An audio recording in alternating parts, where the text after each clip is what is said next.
ప్రేమ, యేసుని ప్రేమ.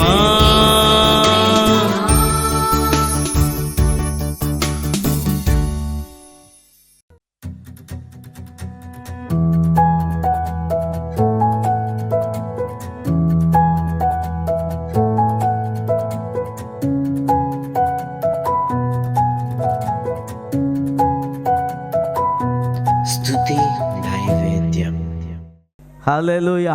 అందుకనే రిబ్కా మోసం చేయించినట్లుగా చేయించింది.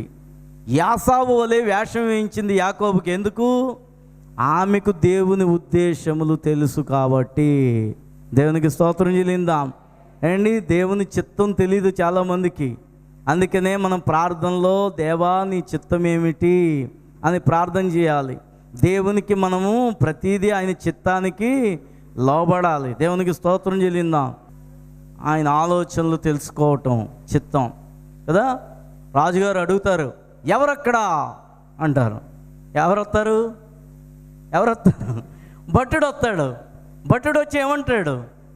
చిత్తం ప్రభువా అంటాడు. అంటే నువ్వు ఏది చెప్తే అది చేస్తాను అని. చిత్తం అంటే అది దేవుడిని మనము ప్రభువా నువ్వు ఏది చెప్తే అది చేస్తాను అనడమే చిత్తం. అంటే చిత్తం అసలు దేవుని చిత్తం ఏంటి, దేవుడు ఏం పని చెప్తాడో అది మనకు తెలియాలా వద్దా కదా. భట్టుడికి తెలియదు పాపం అప్పుడు దాకా. ఎవరు అక్కడ అనగానే టక్కున వచ్చేస్తూ ఉంటుంటాడు. ఎప్పుడు పిలిచినా అక్కడే ఉంటాడు గుమ్మం దగ్గర. చిత్తం ప్రభువా అంటే రాజుగారు చెప్తాడు, ఆ పని చేస్తాడు చేయడా. అదైతే చెయ్యను ప్రభువా అంటాడా. వెంటనే చిత్తం అన్నవాడు తప్పకుండా పని ఏం చేయాలి? చెయ్యాలి. దేవునికి స్తోత్రం చెల్లిందాం. మనం అడుగుతాం, నా మీద నీ చిత్తం ఏంటి ప్రభు అంటే దేవుడు చిత్తం చెప్తాడు, అప్పుడే చేయను ప్రభువా. మనం ఏమంటాం? నాకు చాలా సమస్యలు ఉన్నాయి ప్రభువా కదా, నాకు ఈ అప్పులు తీరిపోయాక ప్రభువా అంతా నేను నీ సొత్తు అయిపోతాను ప్రభువా కదా. అప్పులు తీరిపోతా అయిపోతాడట. అసలు అప్పులు తీరుతాయట నీకు కదా. నా బాధలన్నీ తీరిపోయాక ప్రభువా అంత గుళ్ళోనే గడిపేస్తాను ప్రభువా. స్తంభం మీద స్తంభానికి ఆనుకొని ప్రభువా స్తోత్రం స్తోత్రం అని అనేస్తాను ప్రభువా కదా. మనం చిత్తం అంటాం కానీ భట్టుడు అలాగ అనడానికి వీలు లేదు. చిత్తం అంటే ఎక్కడికి వెళ్ళమంటే అక్కడికి వెళ్ళడమే, ఏ పని చేయమంటే చేయటమే, ఎవరిని పట్టుకురమ్మంటే పట్టుకొని రావటం, అది చిత్తం. మనం అంటాం ప్రభువా నీ చిత్తం నాకు చెప్పు నాయనా. అదా ప్రభువా నీ చిత్తం, అప్పుడైతే వద్దు ప్రభువా. అబ్బా మన ప్రార్థనలు భలేగా ఉంటాయి. అందుకనే 30 ఆశీర్వాదం కూడా రాదు మనకి. ఆశీర్వాదాలు కావాలంటే దేవుని చిత్తాన్ని నెరవేర్చాలి. దేవునికి స్తోత్రం చెల్లిందాం. రిబ్కాకు తెలుసు దేవుని చిత్తం. ఎందుకంటే దేవుడు చెప్పాడు, నీ గర్భములో 2 ఉన్నారు, చిన్నవాడు నావాడు, అతడికి ఆసక్తి ఉంది, అందుకని అతన్ని నేను ప్రేమిస్తున్నాను. దేవునికి స్తోత్రం చెల్లిందాం. దేవుడు ప్రేమించడానికి కానీ ద్వేషించడానికి కానీ కారణం ఉంటుంది. ఒకరిని ద్వేషించినా ఒకరిని ప్రేమించినా దేవుడు న్యాయమే చేస్తాడు ఎప్పుడు. దేవునికి స్తోత్రం చెల్లిందాం. మనలో ఆసక్తి ఉంటే తప్పకుండా దేవుడు ఏం చేస్తాడండి? మనల్ని అందలం ఎక్కిస్తాడు. ఆయన కొండలు ఎక్కిస్తాడు, ఉన్నతమైన శిఖరాలు ఎక్కిస్తాడు. పెంట కుప్పలు మించి దీనులను దేవుడు చక్రవర్తులుగా మార్చిన దేవుడు ఆయన. దేవునికి స్తోత్రం చెల్లిందాం కదా. ఆయనలో కాదు లోపం, మనలోనే లోపం. ఆయన చిత్తాన్ని నెరవేర్చడంలోనే ఉంది అసలైన ఆశీర్వాదం. దేవునికి స్తోత్రం చెల్లిందాం. యాకోబు అనుకుంటున్నాడు, నా పిల్లలు ఎవ్వరూ దీవెన లేకుండా ఉండకూడదు. ఈ రోజున దేవుడు మనతో మాట్లాడుతున్నాడు, మన బిడ్డలు ఎవ్వరు కూడా దీవెన లేకుండా ఉండకూడదు. అసలైన దీవెన, అసలైన ఆశీర్వాదం రక్షణ పొందటం. దేవునికి స్తోత్రం చెల్లిందాం. మన పిల్లలు మొట్టమొదట ఏమవ్వాలి? యుక్త వయసు రాగానే బాప్తిసం పొందేలాగా వాళ్ళని మనం పెంచాలి. అది లేకపోతే వాళ్ళు ఏమైపోతారండి? తొలగిపోతారు. మనము ఎంత భక్తి చేస్తున్నామో కాదు ప్రశ్న, మన పిల్లలు కూడా భక్తి చేసేలాగా మనమే వాళ్ళని ప్రోత్సహించాలి. అన్నిటికంటే క్లాసులు ఉంటే కొంతమంది చర్చికి ఆదివారం సెలవు పెట్టించేస్తారు. వద్దు, దేవుని మందిరానికి వారిని కూడా నీతో పాటు తీసుకురా. సండే స్కూల్ వయసు వరకు సండే స్కూల్లోనూ, ఆ తర్వాత వయసు యవ్వనస్తులుగా దేవుని మందిరంలో ఏం చేయాలండి? యవ్వనస్తులు దేవునికి బలంగా కావాలి. దేవునికి స్తోత్రం చెల్లిందాం. యవ్వన కాలంలోనే దేవుని పనులు ఏం చేయాలా? బలంగా చేయాలి కదా. నేను చిన్నతనం నుంచి కూడా మీటింగ్లు పెట్టేవాడిని. 14-15 సంవత్సరాల వయసులో నేను కన్వీనర్ని సభలకి. దేవునికి స్తోత్రం చెల్లిందా. ఎంత ఆసక్తితో సైకిల్ మీద వెళ్ళి పాంప్లెట్లు అన్ని చర్చిలకి పనిచేసేవాడిని. ఎండ కొండ ఆలోచించేవాడిని కాదు.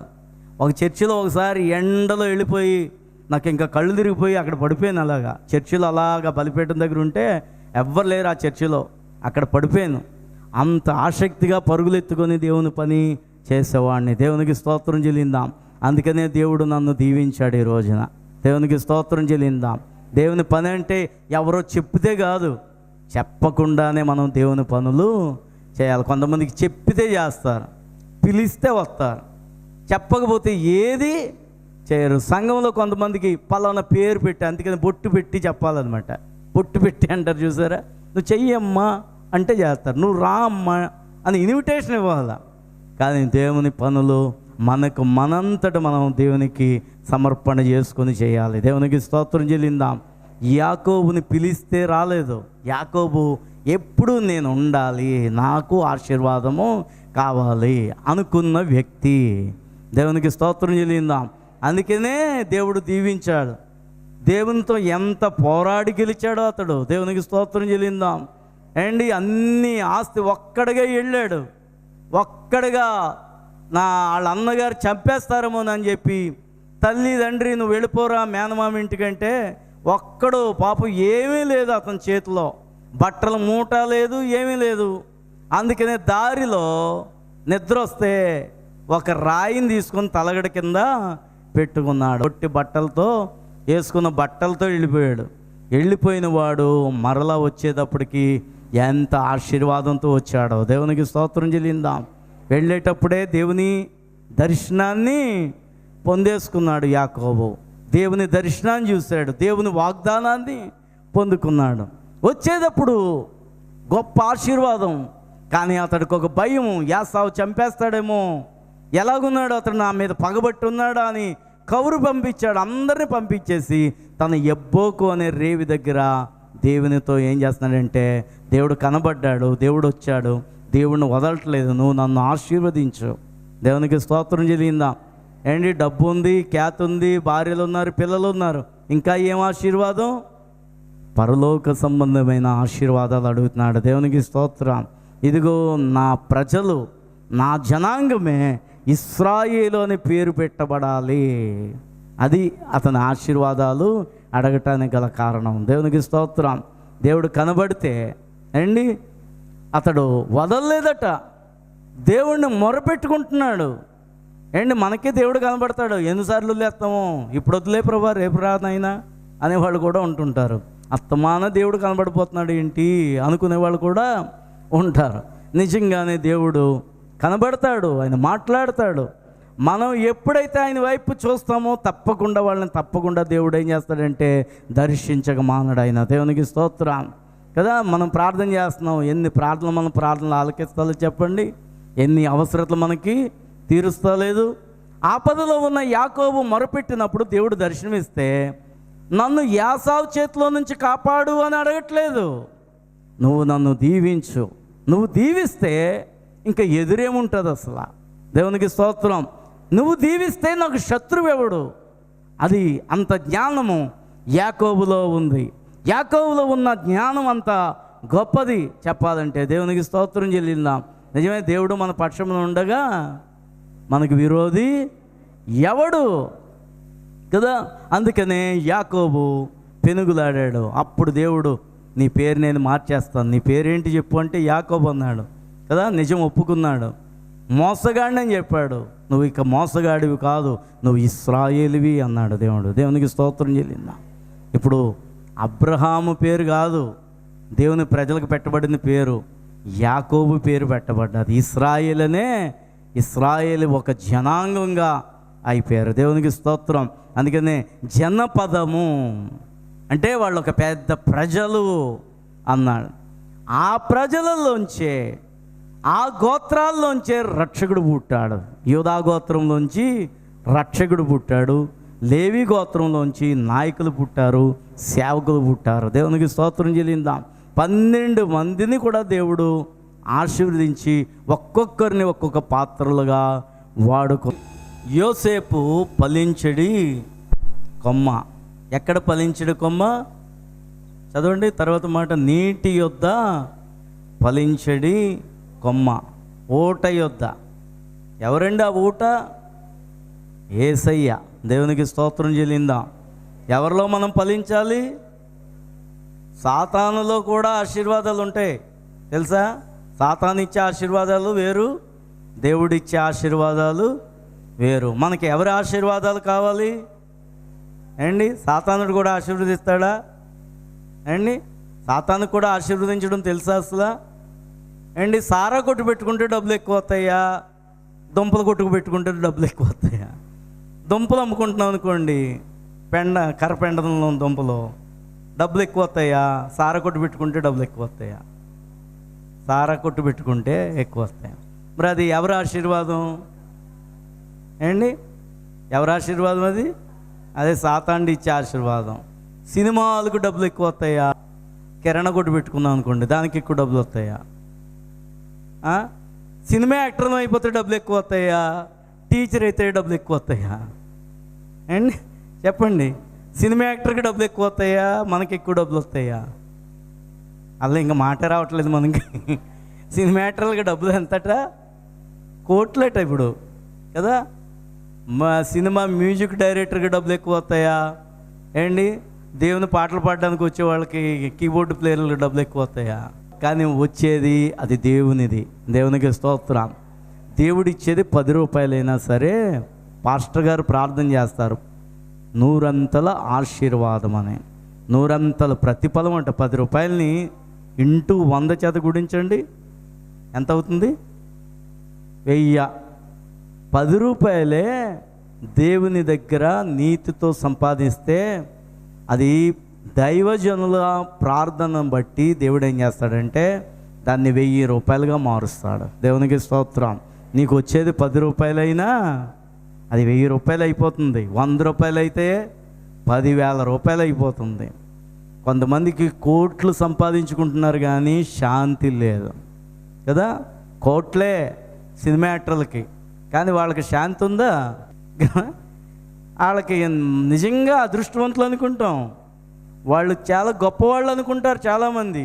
కార్లు ఉన్న వాళ్ళని, మేళ్ళు ఉన్న వాళ్ళని చూసి నాకేముంది, నేను దీనిరాలని అనుకుని ఏడుస్తూ ఉంటుంటారు. పాపం ఇక్కడికి ఆత్మానే ఏడిపోయి కొంతమందికి సంతోషమే ఉండదు కదా.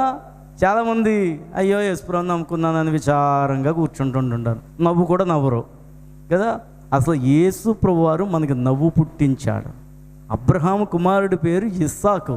ఇస్సాకు పేరుకి అర్థం నవ్వు ఏంటి? యేసయ్య ఇస్సాకుకు సాదృశ్యమైన వాడు. యేసు ప్రభువారిని ఎవరిని నమ్ముకుంటే వాళ్ళకి నవ్వు పుట్టేను. అందుకనే ప్రభువులో ఎల్లప్పుడూ ఆనందించుడి. దేవునికి స్తోత్రం చెల్లిందాం. యేసయ్యలో ఎప్పుడూ ఉంది ఆనందం, కానీ కొంతమంది విచారంగా ఉంటారు. ఏంటో పాపం విచారం ఏమీ లేదనుకుంటారు. నువ్వు ఎక్కడికి వెళ్తున్నావు తెలుసా? దేవుని రాజ్యంలోనికి వెళ్తున్నావు. అండ్ పెళ్ళిళ్ళకి పిలవట్లేదట, అందరూ వెలివేశారట.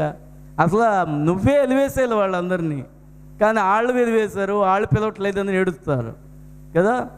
ఎవరు అదృష్టవంతులో 32వ కీర్తనలో ఉంటుంది, తన అతిక్రమములకు పరిహారము నొందినవాడు ధన్యుడు, తన పాపమునకు ప్రాయశ్చిత్తము నొందినవాడు ధన్యుడు. కోట్లుంటే అదృష్టం కాదు, యేసయ్య రక్తంలో పాపాలు కడగబడ్డాయి, అది అదృష్టం అంటే.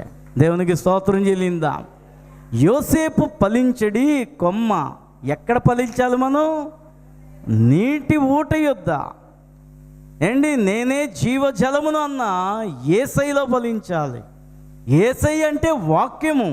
దేవునికి స్తోత్రం. ఆది యందు వాక్యం ఉండెను, వాక్యము దేవుని యొద్ద ఉండెను, వాక్యమే దేవుడై ఉండెను. అంటే వాక్యములో ఫలించాలి మనము. దేవునికి స్తోత్రం. యోసేపు ఎందులో ఫలించాడు? వాక్యంలో ఫలించాడు. వాక్యంలో ఫలించాడు కాబట్టి ఒక స్త్రీ తన్ని బలవంతం చేసినా సరే పాపానికి దూరంగా పారిపోయాడు. ఎవరికి భయపడి? వాక్యమునకు భయపడి. దేవునికి భయపడి కదా. వాక్యానికి భయపడని వాడు పాపంతో సహవాసం చేస్తాడు కదా. చాలామంది సినిమాలు చూడొద్దు అని అస్తమానం చెప్తారు పాస్టర్లు. ఎందుకు చూస్తారు? టీవీ సీరియల్స్ ఎందుకు చూస్తారు అంటే దేవునికి భయపడట్లేదు, వాక్యానికి భయపడట్లేదు, అందుకనే ఫలించలేకపోతున్నారు. యోసేపు ఫలించడి కొమ్మ. ఎక్కడ ఫలించాడు? నీటి యొద్ద ఫలించాడు. ఎవరో చూస్తున్నారని భయపడడం కాదు, దేవుడు చూస్తున్నాడని భయపడటమే నిజమైన ఆశీర్వాదానికి కర్తలు అవుతాం మనం. ఎవరు చూస్తున్నారు? యోసేపుని బలవంతం చేస్తూ ఉంటుంటే పారిపోయి, నేను దేవునికి విరోధముగా పాపము చేయలేను అన్నాడు. దేవునికి స్తోత్రం చెల్లిందా ఏంటి? దేవునికి విరోధముగా నేను పాపము చేయలేను. అందుకనే యోసేపుకి దేవుడు తోడై ఉండెను. దేవునికి స్తోత్రం చెల్లిందాం. యోసేపుకి ఎవరు తోడై ఉన్నారు? మనకు అందరూ తోడే ఉంటారు కానీ దేవుడే తోడే ఉండడు కదా.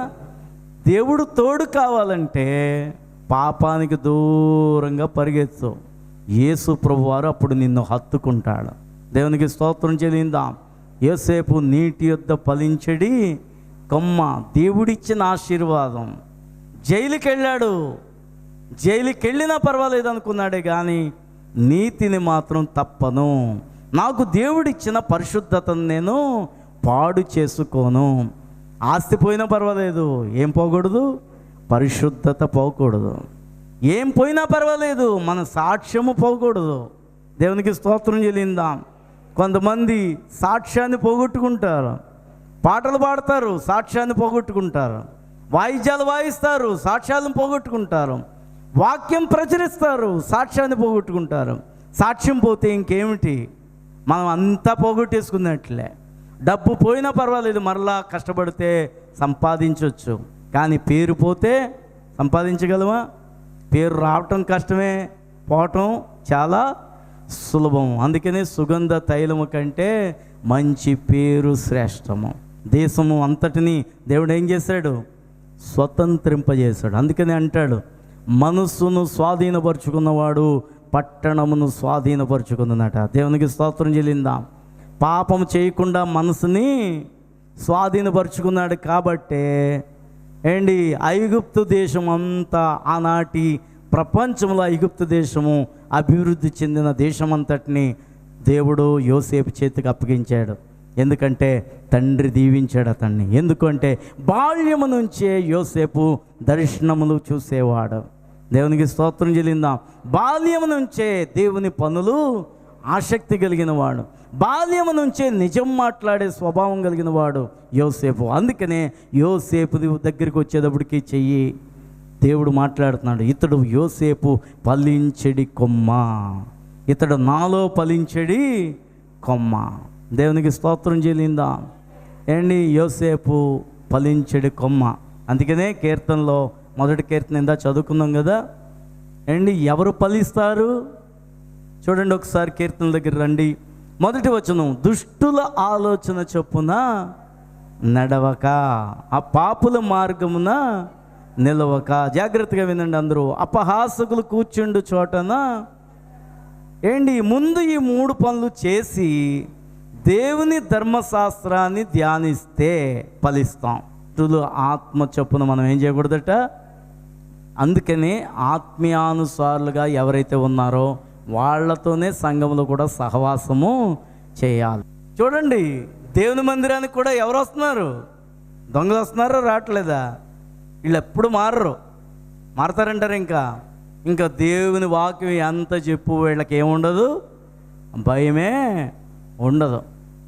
దేవుని ధర్మశాస్త్రాన్ని అంటే కీర్తనాకారుడు అంటున్నాడు, ఒక ఆజ్ఞ ఇస్తేనట, ఒక ఆజ్ఞ చెయ్యవద్దు అని దేవుడు ఏదని చెప్తే తనకు ఆనందం అంటది. అంటే ఈ ఆజ్ఞను కూడా నేను పాటించి చూస్తాను అని.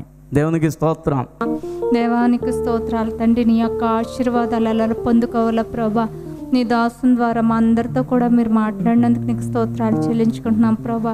30 దంతులుగా 60 దంతులుగా 100 అంతులుగా తండ్రి ఇక ఫలింపు ఉన్నట్లుగా ప్రభా నాయన. ఇదిగో తండ్రి నాయన, ఇక మేము ఆలకించి ఉన్నాం ప్రభా నాయన. నీకు స్తోత్రాలు తండ్రి. మా జీవితాల్లో ప్రభా నాయన నీ వాక్యాన్ని అనుసరించి నాయన జీవించేటట్లుగా తండ్రి నాయన సహాయం చేయమని అడుగుచున్నాను తండ్రి. ఎప్పుడైతే తండ్రి నీ వాక్యాన్ని మేము సంపూర్ణంగా పాటిస్తామో అప్పుడే నూరంతులుగా ఆశీర్వాదం తండ్రి నాయన మాకు ఇస్తామని ప్రభా మీరు మాతో మాట్లాడారు ప్రభా నాయన నీకు స్తోత్రాలు చెల్లించుకుంటున్నాం ప్రభా.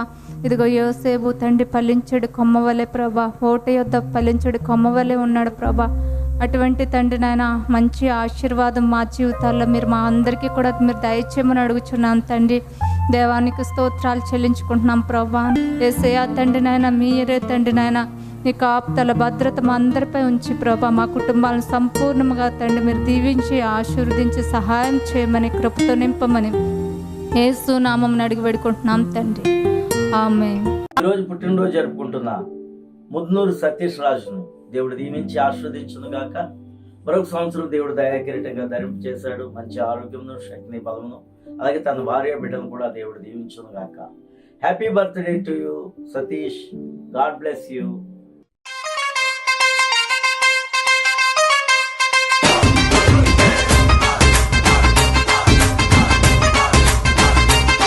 లోకరక్షకుడు మన కొరకు దయించెను,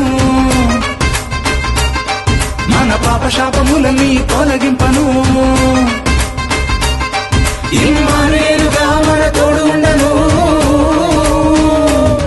లోకరక్షకుడు మన కొరకు దయించెను.